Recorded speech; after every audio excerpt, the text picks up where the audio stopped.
Hey, what's going on, guys, and welcome to another episode of Cornerstone Quick Tips. My name is Josh Donnelly, and in today's episode, we are going to take a look at how to efficiently and easily convert colored logos into simple white logos for multiple use cases, as you can see here. So, without further ado, let's dive in.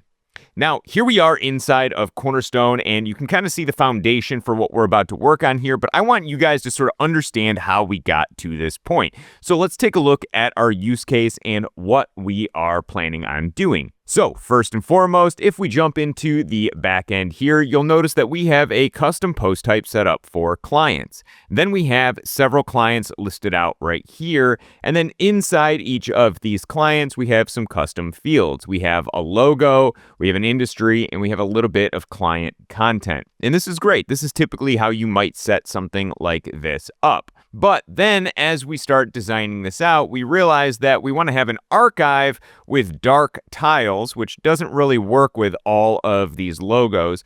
But then we also want to have our single client layout where we feature the nice big colored logo over here.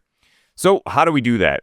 Well, you could just create another custom field, and it could be the white logo or something like that. But that seems a bit inefficient when we have a perfectly good logo here. So let's go ahead and jump into Cornerstone here, and let's jump into our client archive layout. So what could we do here to convert these into white logos? Well, there's a few things that we should know, and I've actually mixed and matched. Let's open up our media library here so you can see. Some of these logos are SVG files, and some of these logos are PNG files. So I wanted to show you that this could work across a wide range of file types. Now, it does need to have a transparent background for this to work. And obviously, with things like complex logos, which I've included one of them here, you might lose some of the detail. But this works 90% of the time. So let's go ahead and take a look at how we would set this up.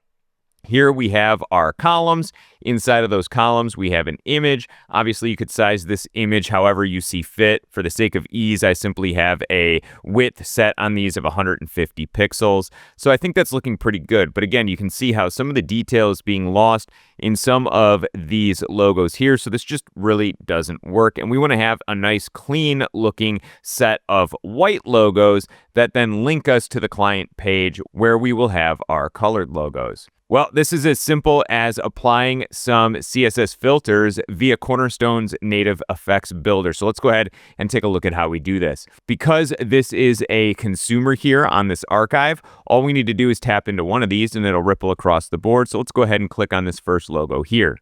Now we're going to jump into the effects pane, and you'll notice that we have filters right here. So let's go ahead and open up our filters. Now, it is important that we do this in the right order. So the first thing that we want to do is add a filter, and this filter is going to be our brightness filter. And by default, this is going to be set to 200. We want to take this down to 0. This essentially makes all of our logos black. And if that's what you were going for, you could be done right here. But then what we want to do is stack below that another filter, and this filter is going to be our invert filter, which is basically taking the black logo and inverting it, which then makes them a white logo.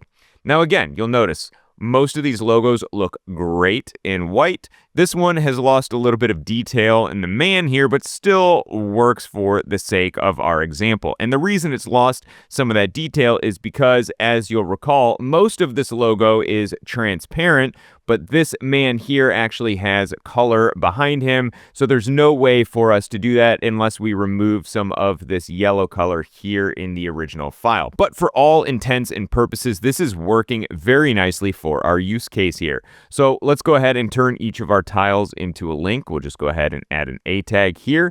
And then in our link field, we'll add the permalink for that post. And then let's go ahead and just add some sort of hover effect so we can tell when we are selecting a certain client. We'll go ahead and just add a border in here, an interaction border, and make it this light blue. And then we'll come down here into our box shadow and we'll just add something like this. And then we'll jump into our color. We'll go into our interaction here and we'll give it some sort of drop shadow just so that we can tell when we are hovering on things. And I think that's looking pretty good. So let's go ahead and save that. So with this done, let's go ahead and test it out.